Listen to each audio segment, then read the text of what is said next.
দুদিন আগে ছিল আমার একটা ছোট্ট পুতুলের বার্থডে পার্টি। সেখানে স্টার্টারে ছিল chicken pakora, momos, lassi, coffee, fuchka etcetera etcetera. তারপরে মেন কোর্সে চলে গিয়েছিলাম। আমি এই প্রথম হয়তো কোনো অনুষ্ঠান বাড়িতে কাঁসার থালায় খাবার পেলাম। প্রথমেই দিয়ে দিয়েছিল স্যালাড, তারপরেই চিকেন স্যাটে, সেটা আমার ভীষণ পছন্দ হয়েছে। তারপরে মটরশুঁটির খাস্তা কচুরি অ্যান্ড পনির বাসিন্দা, অপূর্ব টেস্ট হয়েছে।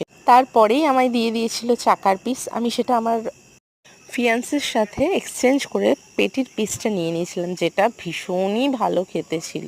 আহা, দেখেই জিভে জল চলে এলো আমার আবার।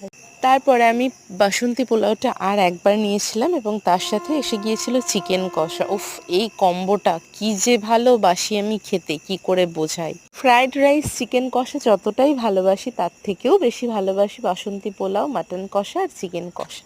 ওই দিন ভ্যাপসা গরম থেকে হঠাৎ করে টেম্পারেচার 23 ডিগ্রিতে নেমে যাওয়ায় মনে হচ্ছিল ভগবান যেন ওর জন্যই আশীর্বাদ পাঠিয়েছেন পৃথিবীতে বৃষ্টি রূপের। ওয়েদারটা জাস্ট চুমু ওয়াও হয়ে গিয়েছিল। তারপর চলে এসেছিল পিওর আনারসের চাটনি। আই থিঙ্ক দুপুরে যেহেতু আমের চাটনি হয়েছিল, সেই জন্যই রাত্রে এরকম আনারসের চাটনি হয়েছিল, তার সাথে পাঁপড়, মিষ্টি।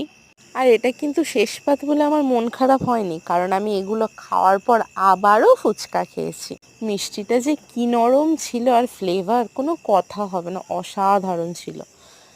হাত ধুয়ে কিছু না, আইসক্রিমের ওয়েট করছে, আইসক্রিম দিলে জলজিরা। তারপর আমার ফিয়ান্সেকে দেখতে পাবে, কারণ এখন কোনো ফ্যামিলি ইভেন্ট থেকে ওনাকে আর বাদ দেওয়া হয় না আমাদের বাড়ি থেকে। যা হঠাৎ জ্বর, চেম্বার, হসপিটাল, এত কিছুর পরেও যে আমার ইভেন্টটা অ্যাটেন্ড করেছে, এটাই আমার কাছে অনেক। ট্রেন এসে গেছে, আর অডিও দিতে পারবো না। বাই, কেমন লাগলো জানিও। বাই।